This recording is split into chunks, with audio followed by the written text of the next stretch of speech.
सभी प्रभु देवकीनंदन जी की प्रेमियों जय, को मेरा प्यार सनातन भरा धर्म की राधे जय। राधे। इस देवकीनंदन जी वीडियो की में जय, हम चर्चा सनातन धर्म करेंगे की जय। चैत्र मास की शुक्ल पक्ष की एकादशी के विषय में।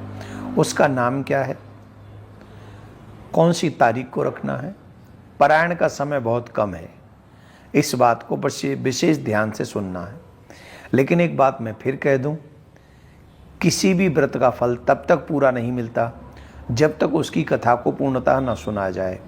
तो सिर्फ व्रत रहने से ही व्रत का फल नहीं मिलता, उस व्रत की कथा भी अवश्य सुननी चाहिए, जिससे उसका महत्व हमको समझ में आता है। 29 तारीख को चैत्र मास की शुक्ल पक्ष की एकादशी का व्रत किया जाएगा। युधिष्ठिर के पूछने पर भगवान श्री कृष्ण ने कहा, हे राजन, जो प्रश्न तुमने हमसे पूछा है यही प्रश्न एक बार दिलीप राजा ने वशिष्ठ जी से पूछा था। वशिष्ठ जी ने जो उनके संशय का निवारण किया था वो तुम ध्यान से सुनो। सनातन धर्म की जय। चैत्र मास की शुक्ल पक्ष की एकादशी को जय। कामदा एकादशी के नाम से जाना जाता है। कामदा का मतलब है प्रत्येक मनोकामनाओं को पूर्ण करने वाला। पूर्व प्राचीन काल के समय की बात है, भोगीपुर नामक नगर में एक पुंडरीक नाम के राजा राज्य किया करते थे। वह बहुत धार्मिक थे, धर्म में उनकी निष्ठा थी, उसका ऐश्वर्य वैभव भी बहुत बड़ा था।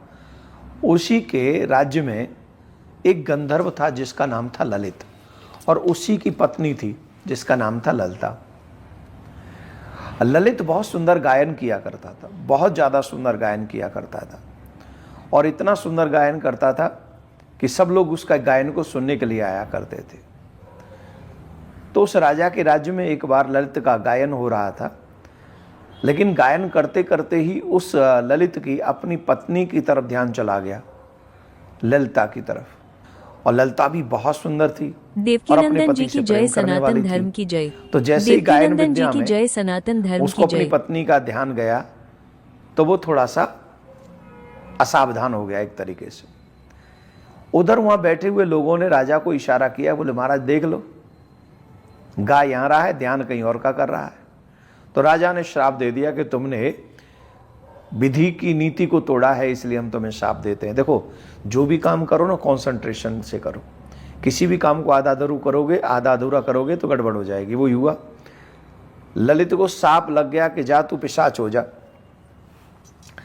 और वो सांप जब उसको लगा तो वो राक्षस बन गया, उसका भयंकर स्वरूप हो गया, बड़ा विकराल रूप हो गया। और जब ललिता को इस बात का पता चला तो ललिता बड़ी दुखी हुई, हाय हाय मेरे पति मेरे प्रेम के चक्कर में, और उनको इतना बड़ा राक्षस बनना पड़ा, ये गंधर्व योनि छोड़नी पड़ी, गंधर्व लोक छोड़ना पड़ा। तो बहुत दुखी हुई, जहां जहां वो जाता बड़ा विकराल रूप हो गया था, काला भुसुंड हो गया था, दाढ़ी भयंकर हो गई थी। अब खैर क्या कहें, वो तो राक्षस ही होते हैं, आप सब जानते हो।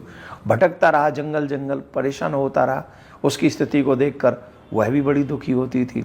एक दिन वो दुखी होकर उसके पीछे पीछे जा रही थी, उसी समय वह एक ऋषि के आश्रम में पहुंची। और उस ऋषि के आश्रम में जब पहुंची तो ऋषि से प्रार्थना पूर्वक कहा कि मैं अपने पति के इस कष्ट को कैसे दूर कर सकती हूं। श्रृंगी ऋषि के चरणों में प्रणाम करके ये निवेदन किया। उन्होंने कहा, देवी, कुछ ही दिनों में चैत्र मास की शुक्ल पक्ष की कामदा एकादशी आ रही है, इसका व्रत करो। इसके व्रत करने पर तुम्हारी प्रत्येक मनोकामना पूर्ण हो जाएगी। ऋषि के बताए हुए मार्ग पर चलकर ललिता ने वो व्रत किया। ब्राह्मणों से संकल्प कराकर वह पुण्य अपने पति को दे दिया, और तत्क्षण वह उस राक्षस की योनि से मुक्त हो गया। एक बात समझ लीजिए, अगर हमारे पूर्वज भी कहीं ऐसा लगता हो कि वो भटक रहे हैं तो उनके नाम से भी हम संकल्प करके कामदा एकादशी का व्रत उनको प्रदान कर सकते हैं, तो वो जिस योनि में होंगे वहां से मुक्त हो जाएंगे। दूसरी, आपकी कोई भी मनोकामना हो तो उस मनोकामना को रखकर अगर आप कामदा एकादशी का व्रत करेंगे तो आपकी प्रत्येक मनोकामना पूर्ण हो जाएगी। अगर आपकी कोई कामना नहीं है तो भी आप अगर कामदा एकादशी का व्रत करेंगे तो इसका सबसे बड़ा फल मिलेगा, आपको भगवत प्राप्ति और गोविंद के चरणों में प्रीति प्राप्त हो जाएगी। यही सबसे बड़ा फल है।